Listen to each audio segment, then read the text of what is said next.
It's winter, and that means it's time to plant our bare root fruit trees. There are many myths surrounding the planting of fruit trees. Today, I'm going to dispel those myths, and we'll talk about the truth about how to plant your bare root fruit trees. Myth number 1.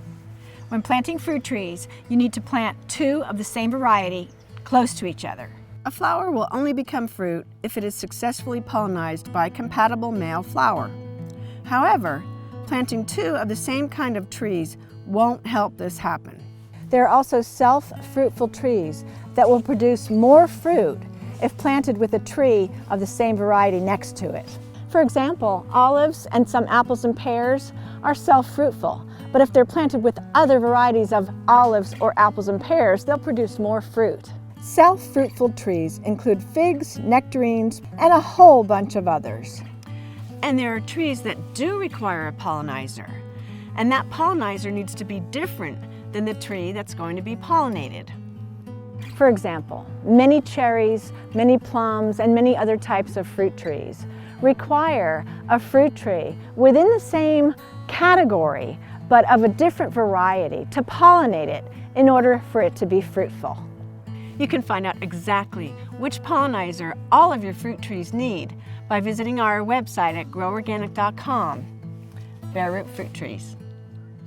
And don't worry about what kind of fruit you're going to get when you mix tree varieties for pollinizing. When the trees pollinize each other, the fruit is still the same as the original mother variety, not a hybrid. So go right ahead and plant a Gala apple with a Golden Delicious. Myth number 2. Fill your planting hole with lots of compost and fertilizer. Understandably, when you get your bare root fruit trees, you're going to want to give them the best start possible. And you would think that maybe a big dose of compost and fertilizer would help, but actually it won't. As counterintuitive as it may seem, you should not fill up the planting hole with fertilizer and compost, because unlike a veggie garden that would thrive in specially prepared soil, a tree needs to be grown in your native soil. The tree's roots will grow bigger than the planting hole within a year. Also, if the planting hole is richer than the surrounding soil, the roots might just circle back instead of spreading out. This could result in an unstable root system and possibly root girdling and death. Applying fertilizer to a newly planted tree can also cause problems. Most fertilizers are too powerful for sensitive tree roots. Too much nitrogen can burn root tips. Over-fertilizing also results in rapid, weak growth, which can lead to unwanted water sprouts in the spring and broken branches in future years. If you want to improve the soil at planting time, you can add this Prime Start Booster Blend. This low nitrogen blend is specially balanced for bare root fruit trees. Another thing that you can do to improve your soil conditions is to add a cover crop like this legume oat mix. This will add nitrogen and improve the soil quality over the life of the tree. This will increase organic matter and nitrogen to improve the soil over the course of the season. Myth number 3, you should always stake your fruit trees. Actually, unstaked trees grow stronger as they adapt to their environment than staked trees. Natural movements like swaying in the wind makes a sturdier trunk that is less apt to suffer damage from storms or other stressors later in life. It could be beneficial in some instances to stake a tree, for example, to prevent it from tipping over, but that would be temporary. Should you decide to stake your trees, make sure you use a guard that will prevent damage to the bark.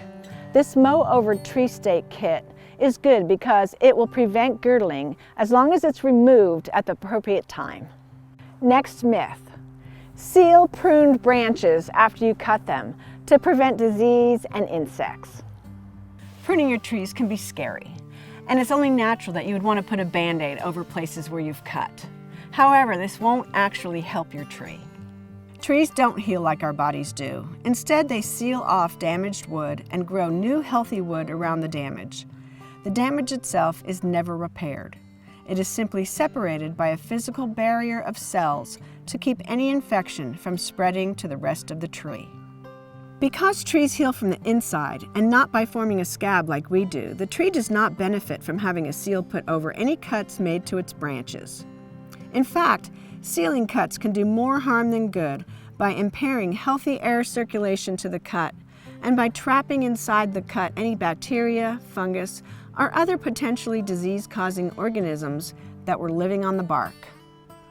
Since small branches heal easiest, it's best whenever possible to make pruning cuts that are less than 2 inches in diameter.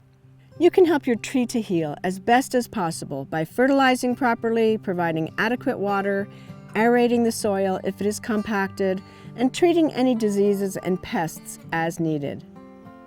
By keeping your tree in good overall health and reducing stress, you can make pruning cuts worry-free.